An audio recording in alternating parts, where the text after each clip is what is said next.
오늘 하나님의 말씀은 마태복음 17장 1절에서 8절의 말씀으로 깊이 생각할 것이라는 제목으로 은혜 나누겠습니다. 우리가 인생을 여기까지 걸어오면서 우리에게 시간이 5분이 남았다고 생각해보세요. 어떻게 생각하시겠어요? 우리에게 죽으러 가는 문턱에서 5분이 남았어요. 저는 아무 생각도 안 날 것 같아요. 5분이라는 시간 동안. 그쵸? 5분이라는 시간 동안. 근데 어떤 사형수에게는 우리가 지금 죽음 문턱에 있지 않으니까 5분이 아무 생각이 안 나잖아요. 근데 우리가 이제 어떤 갑자기 죽게 된다든가 그러면 5분 동안의 시간이 아마 5년 정도 시간이 있을 거예요. 어떤 사형수가 5분의 시간을 줬어요. 어떤 사형수에게. 근데 2분은 작별 인사를 해야 되겠고 2분은 생활을 정리하고 1분은 자연을 보고 자기가 정리를 해야 되겠다. 5분을 자기가 생각을 했어요. 그래서 먼저 사람들에게 인사를 하고 2분을 지나고 3분이 남았는데 내가 많은 세월 동안 지나오면서 내가 세상을 헛살았구나 하면서 뒤돌아봤어요. 그리고 자기가 이제 그런 시간을 3분 동안에 남은 시간을 정리를 하려고 하는데 어떤 정부에서 명령이 내려서 사면이 됐어요. 그래서 이분이 정말 인생은 5분의 연속이구나. 우리 인생이 계속 이렇게 쳇바퀴 돌면서 사는 거예요. 뭐 새로운 날이 있는 것 같지만 그렇지 않다라는 거예요. 우리가 또 아침 먹고 나면 점심을 먹어야 되고 점심을 먹고 나면 저녁이 되고 잠을 자야 되고 또 그 다음날 되면 또 그렇게 되고 이렇게 된다는 거예요. 그래서 이분은 깨달은 것이 인생은 5분의 연속이구나. 인생이 뭐 엄청나게 우리가 뭐 잘 살고 잘 먹고 막 엄청나게 우리가 뭐 대단한 것 같지만 그렇지 않구나. 우리가 죽은 문턱에 네가 5분 동안 사형수인데 네가 5분의 시간이 남았다라고 말했을 때 우리는 아무것도 아니라는 거예요. 지나온 시간을 되돌려보면 아무것도 아닌데 우리는 무엇을 향해서 달려왔나. 우리가 한번 자신을 뒤돌아보시기 바랍니다. 우리 자신도 한번 되돌아봐야 돼요. 그래서 우리가 물건도 집안에 쌓아놓을 것이 아니라 버릴 게 있으면 버려야 돼요. 치워야 돼요. 정리를 해야 돼요. 죽을 때 다 싸지머지고 가는 거 아니죠. 그런 것도 후회된다는 거예요. 그 사람이 누구냐면 도스토 예프스키라고 하는 사람입니다. 근데 예프스키는 28세 때 사형수가 되었어요. 그래서 일생을 5분의 연속이라고 자기는 깨달았습니다. 그래서 이 사람은 그 5분의 시간을 깨닫고 나서 그 남은 28세 이후의 인생은 정말로 귀한 삶을 살았다는 거예요. 우리가 인간이 죽음 문턱에 갔다 온 사람들은 인생을 귀하게 살아요. 헛되인 삶을 살지 않습니다. 어떠한 것도 나의 인생보다 귀하다고 생각지 않아요. 근데 우리가 죽음 문턱에 안 가고 많은 인생을 겪어보지 않고 또 고난을 겪어보지 않고 그런 사람들은 삶이 내가 귀한 삶인지 모른다는 거예요. 어떤 분은 너무나도 힘든 시간을 살아서 잠자는 시간조차 너무 아깝대요. 늘 일만 했으면 좋겠고 눈 감는 게 너무 싫고 잠자는 시간이 아깝고 막 그렇다라는 거예요. 그러니까 그런 분은 많은 고난을 겪고 많은 인생의 경험을 많이 했다라는 거예요. 근데 우리 삶도 그래요. 저도 이 말씀을 준비하면서 그 생각을 했어요. 우리가 있을 때는 우리가 간절함을 몰랐는데 다 잃고 나니까 그때 왜 그렇게 살았을까? 왜 그렇게 살았을까? 좀 더 지혜롭게 살지 못하고 왜 좀 더 나를 되돌아보지 못하고 우리가 눈이 사람의 세상에 향해서 눈이 초점이 맞춰 있으면 우리가 우리 인생을 못 뒤돌아봐요. 왜? 자꾸 발전되는 것만 바라보기 때문에 남이 잘 되는 것만 바라보기 때문에 남이 잘 되는 것만 바라보는 것도 사단이 우리를 생각을 앗아가는 거예요. 우리 이 시간도 우리가 주님만 바라봐야지. 주님은 뭐예요? 우리 예수님만 바라보기를 원해요. 너희들이 나만 바라봐. 나만 바라봐. 나만 바라보면 너희에게 다 있는데 왜 다른 데를 쳐다봐? 우리 주님은 그렇게 말씀하셔요. 아멘. 오늘 본문에 보면 이제 16장에 보면 예수님께서 십자가에서 죽는다고 말씀을 하셔요. 그러고 나서 17장에 예수님께서 베드로와 야고보, 요한을 데리고 높은 산에 올라가는데, 산을 올라가는 갑자기 예수님이 변형되었어요. 변했어요. 부활을 된 모습으로 이제 나타나셨어요. 그러니까 얼굴이 해같이 빛나며 옷이 빛과 같이 희어졌다 그랬습니다. 모세와 엘리야가 예수님의 더불어 말씀하시는 것이 보였어요. 근데 베드로가 너무 좋았어요. 그러니까 예수님에게 뭐라고 말하죠? 초막 새설지 때 주님 거 하나, 엘리야 거 하나, 모세 거 하나 이렇게 짓고 이곳에서 살았으면 좋겠다고 얘기를 합니다. 세상에 없는 영광을 보니까 너무 좋은 거예요, 베드로가. 그러니까 어떻게 하죠? 이는 내 사랑하는 아들이다. 하나님에서 하나님의 음성이 들려왔습니다. 내 기뻐한 자니 예수의 말을 들으라. 너희들이 예수의 말을 들으라. 누구 말 듣지 말고 예수님의 말을 들으라는 거예요. 아멘. 제자들이 그 말을 듣고 벌벌 떨었습니다. 아, 우리 주님이 하나님이신데 우리가 지금까지 하나님이신지 몰랐구나. 이랬던 거예요. 그래가지고 그럴 때 예수께서 말을 합니다. 두려워하지 마라. 얘들아, 두려워하지 마라. 눈을 딱 떠보니까 모세와 엘리야는 안 보이고 오직 예수님밖에 안 보였다 그랬습니다. 우리가 다른 것을 쳐다보면은 우리 주님이 안 보여요. 우리가 만약에 돈이 여기 앞에 오늘 지금 이 순간에 돈이 1억이 있다고 보세요. 그러면 하나님 말씀 하나도 안 들어와요. 이 돈밖에 안 쳐다봐요. 그렇다라는 거. 그래서 오늘 우리 주님은 뭘 보라 그래요? 우리 주님만 보라는 거예요. 주님만 보면 너희들이 살 거, 먹을 거, 입을 거 다 주시는데 어디를 쳐다보냐는 거예요. 우리는 다른 데 쳐다보는 일들이 너무 많아요. 우리가 명절 때 이제 친척도 만나고 형제도 만나고 자녀도 만났잖아요.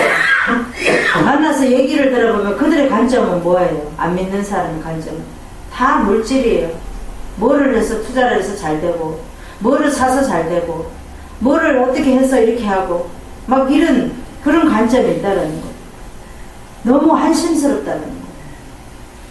지금 그들은 말하기를 마지막 때라고 얘기해요.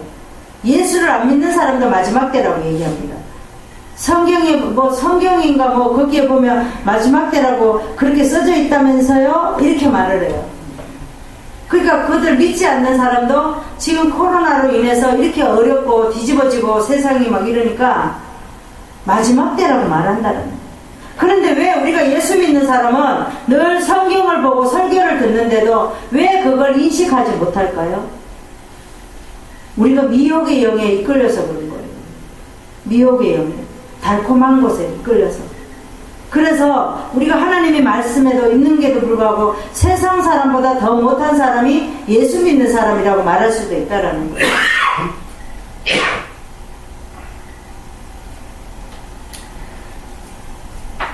예수님은 세 제자만 높은 산에 데리고 가서 변형된 모습을 보였었어요. 왜? 아니면은 우리 많은 사람들이 보면 이정만 보려고 하니까 하나님은 사람들은 우리 사람의 습성을 너무 잘 아시잖아요.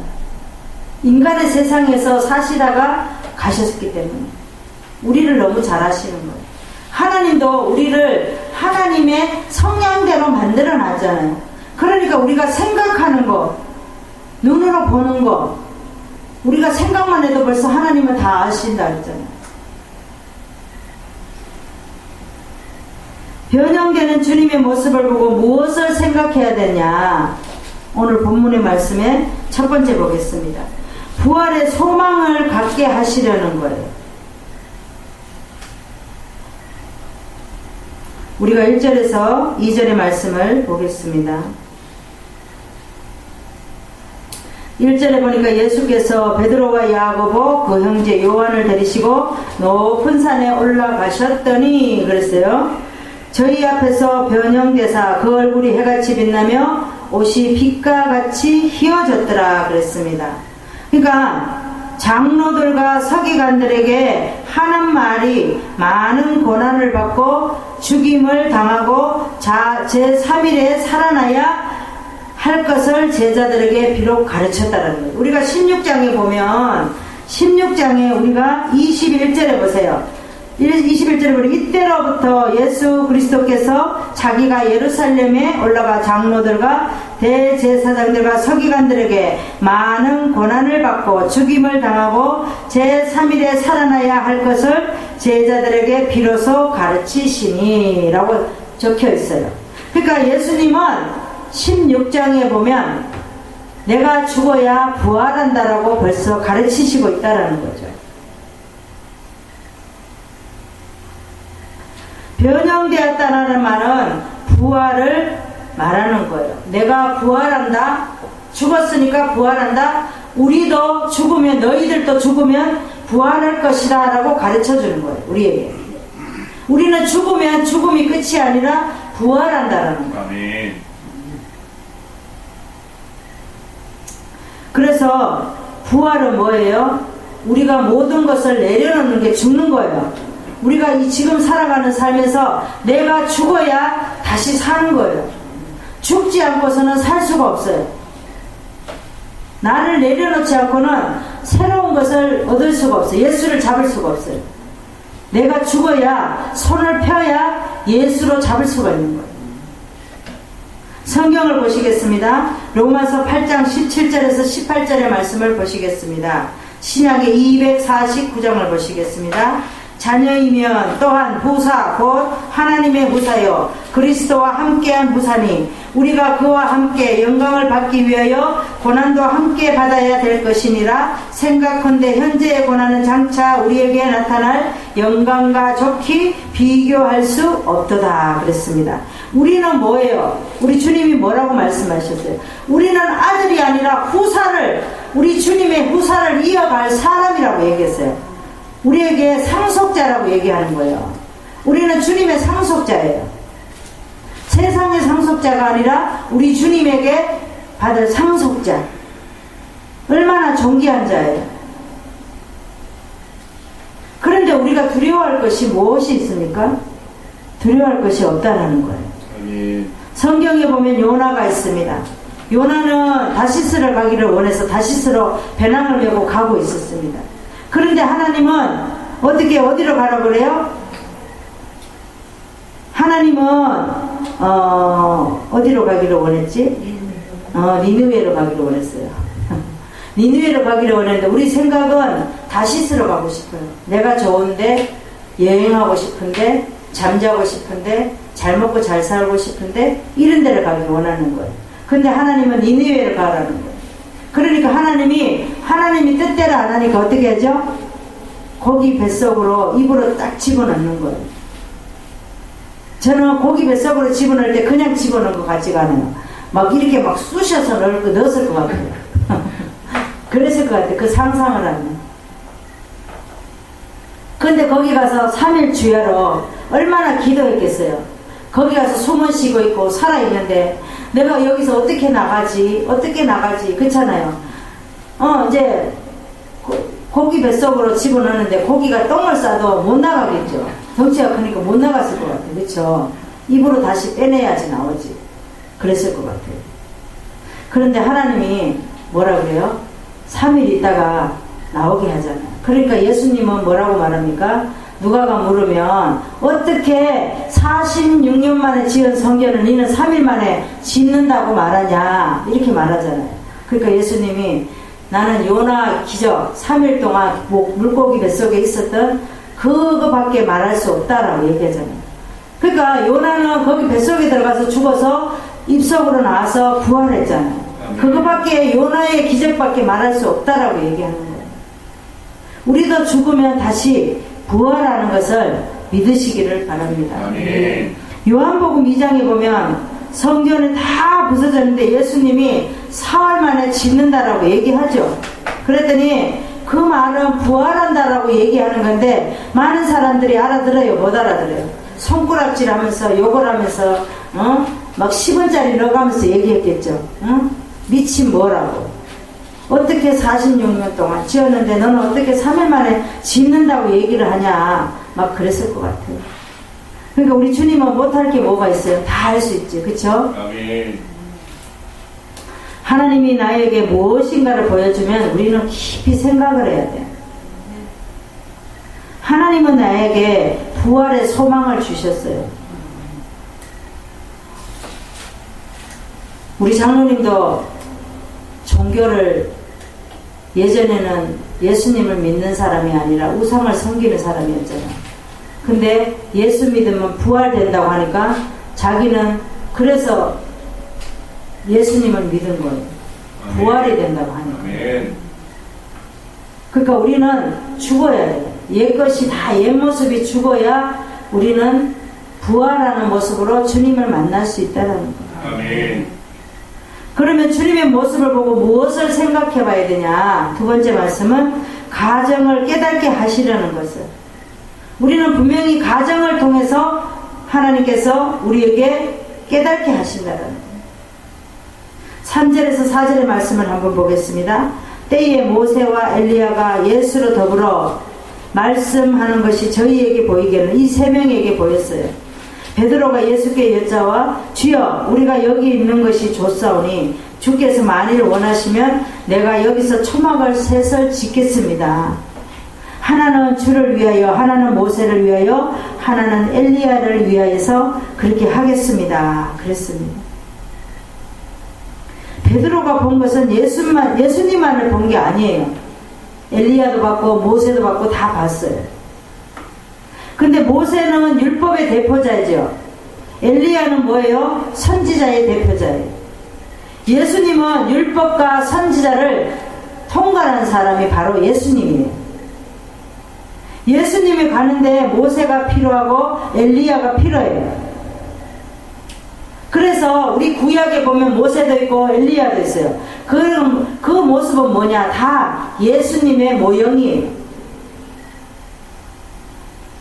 모세는 애굽에 들어가서 바로 앞에 서서 지팡이로 대적하면서 이스라엘 백성들을 이끌어냈어요. 그런데 이스라엘 백성들은 홍해 앞에 데려다 놓으니까 뭐라고 말하죠? 우리가 죽으러 여기 왔냐? 죽을 데가 없어서 여기를 데리고 왔냐? 죽으려면 니나 죽지 왜 우리를 데리고 왔냐고 모세를 원망하잖아요. 이스라엘 백성들은 그랬는데도 모세는 하나님한테 기도하잖아요. 저들이 나에게 이렇게 말하니까 나에게 제발 저들이 건널 수 있도록 살 수 있도록 길을 열어달라고 기도하잖아요. 엘리야는 어떻게 합니까? 엘리야도 마찬가지예요. 엘리야는 이세벨과 싸울 때에 450명의 선지자가 있었어요. 불을 내려서 막 발발발 하고 막 그렇게 할 때에 엘리야는 어떻게 했죠? 엘리야가 하나님 앞에 기도했습니다. 기도해서 하나님이 엘리야의 손을 들어줬어요. 그래서 엘리야는 호련히 승천했어요. 호련히 승천하기 전에 엘리사에게 다 모든 것을 물려주고 그렇게 떠난 사람이 바로 엘리야입니다. 예수님이 오기까지는 모세 가정도 필요하고 엘리야의 가정도 필요해요. 우리가 인생이 모세의 가정도 있고 광야의 세월, 그리고 그 다음에 엘리야는 뭐예요? 세상 사람들에게 선지자로서 살아가는 모습, 믿지 않는 자에게 그런 가정들이 다 필요하다는 거예요. 아멘. 성경을 보시겠습니다. 신명기 8장 16절을 보시겠습니다. 내 열조도 알지 못하던 만나를 광야에서 내게 먹이셨나니 이는 다 너를 낮추시며 너를 시험하사 마침내 내게 복을 주려 하심이 없느니라 말하고 있습니다. 그러니까 왜 광야에서 이런 과정을 거치게 했느냐는 거죠. 만나가 좋았어요. 맨 처음에 만나 먹을 때는 만나보다 더 맛있는 게 없었어요. 그 다음에는 메추라기도 줬어요. 메추라기는 훨씬 좋은 거예요.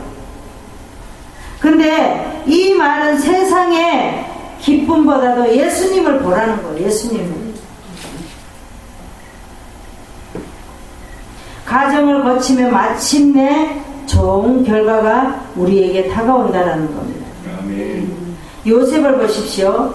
요셉을 보면 이제 형들이 이제 가나안의 기근이 들어서 애굽에 왔잖아요. 자루 하나씩을 가지고 물품을 가지고 돈을 가지고 이제 쌀을 사러 왔어요. 먹을 식량을 사러 왔어요. 사러 왔는데 요셉은 형들을 알아보지만 요셉은 어린아이였을 때 팔았으니까 훌쩍 커버려서 형들이 요셉을 못 알아보잖아요. 그래서 이렇게 앉을 때 어떻게 앉았어요? 순서대로 앉았잖아요. 말째부터 이 순서대로 앉으니까 깜짝 놀랐잖아요. 형제들이 우리가 이렇게 다 형제가 차례차례인지 어떻게 알았지? 이렇게 말하잖아요. 형제들이. 그런데 나중에 왜 그랬어요? 요셉이 베냐민이 너무 보고 싶은 거예요. 간절한 거예요. 그래서 베냐민을 잡아놓기 위해서 돈을 거기에 자루에다 넣고 그래서 가다가 다시 잡혀왔잖아요. 잡혀와서 형제들은 차례대로 이렇게 앉히게 됐잖아요. 근데 나중에 형들에게 말했잖아요. 요셉이 내가 바로 형들의 동생 요셉입니다. 그랬습니다. 그랬더니 깜짝 놀라가지고 자기들이 우리가 그때 잘못했다고 막 그러잖아요. 근데 요셉은 뭐라고 말해요? 아닙니다.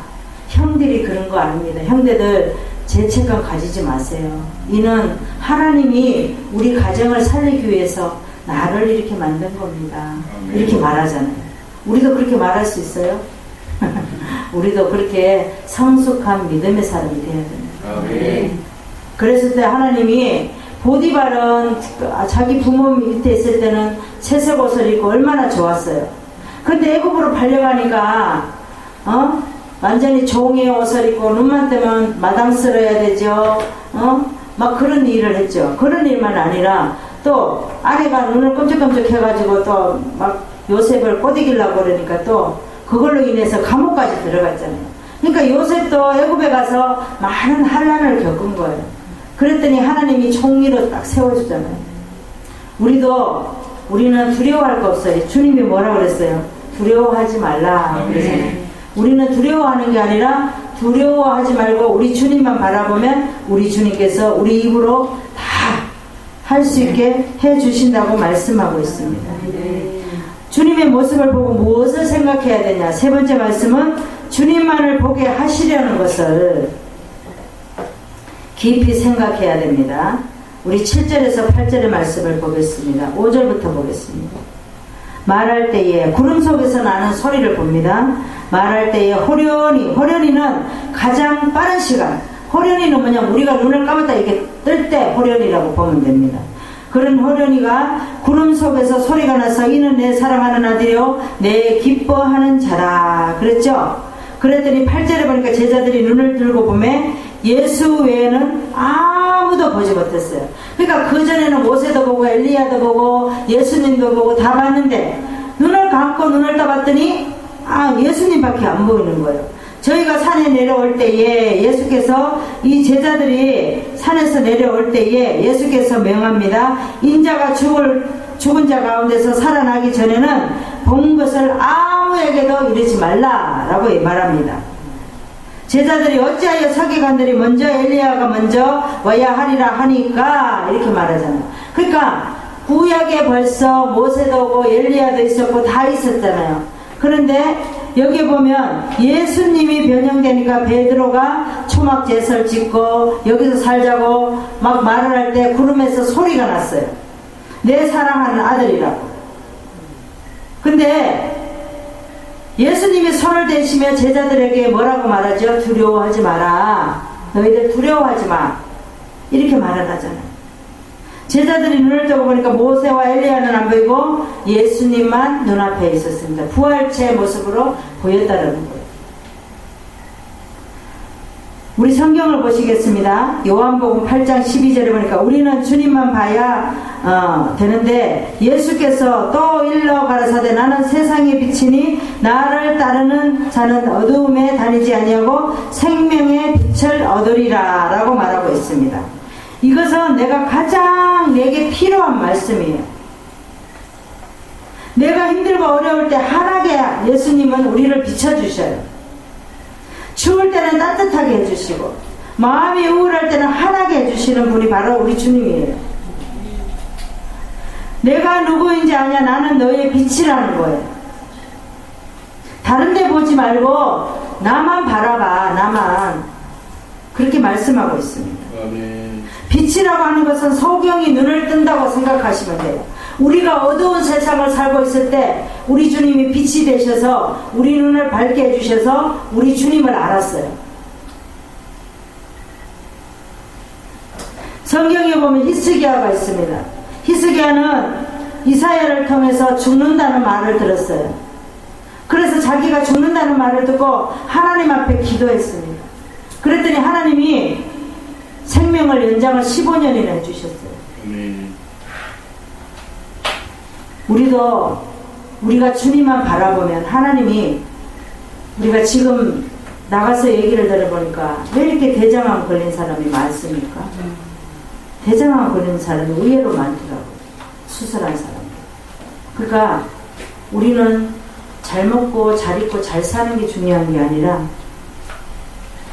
정말로 우리가 하나님 앞에 올바로 갈 때 하나님이 모든 것을 책임져 주신다는 거예요. 아멘.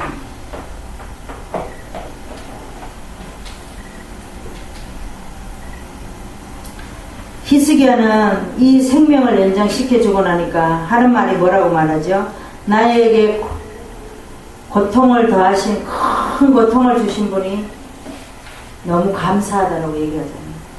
우리도 고통이 있을 때 두려워하지 마세요. 아멘. 하나님은 그 고통을 인해서 지나고 나면 정말 좋은 것으로 우리에게 주신다는 거예요. 아멘. 말씀을 정리하겠습니다. 우리가 살아갈 때 우리에게 주어진 것이 있습니다. 부활의 소망을 갖게 하시려고 나에게 어떤 영광스러운 모습도 보여주실 때가 있다는 거예요. 아멘. 그 다음에 가정을 깨닫게 하시는 것을 깊이 생각하며 영광만이 생각을 해야 됩니다. 우리가 주님을 믿는다라는 것이 우리는 영광이에요. 아멘. 그 다음에 주님만을 보게 하시려는 거 얼마나 감사해요. 세상 사람들은 지혜가 부족할 때 우리는 하나님께서 지혜를 주셔서 많은 것을 깨닫게 하신다는 거죠. 하나님은 오늘도 우리를 깊이 주님만을 생각할 수 있는 말씀을 통해서 보게 하신다는 겁니다. 아멘. 우리는 오늘도 말씀을 또 생각하면서 한 주간 살아갈 때 늘 부족함이 없도록 하나님께서 또 우리에게 깊이 생각할 수 있는 시간을 허락하시는 줄 믿습니다. 기도하겠습니다. 하나님 아버지 감사합니다. 또 이제 명절이 지나고 주님께서 우리에게 깊은 은혜로 축복하시며 성령께서 함께 하시고 말씀으로 깨닫게 하시고 주님만 바라보라는 그 메시지 우리에게 주심을 감사드립니다. 우리가 늘 안다고 알 수 있다고 본다고 듣는다고 말을 하지만 우리가 보는 게 얼마나 보며 듣는 것은 얼마나 들으며 볼 수 있는 것을 얼마나 본다고 우리가 입으로 함부로 말할 때도 있었습니다. 오늘도 아버지 말씀을 통하여 우리가 깨달을 수 있는 믿음이 되게 하시고 또 우리가 믿음의 사람이라고 하지만 어디를 가든지 부끄럽지 않는 사람이 되게 하시고 또 하나님을 드러낼 수 있는 하나님의 사람 되게 하여 주시옵소서. 아멘. 감사드리며 예수님의 이름으로 기도드리옵나이다. 아멘. 아멘.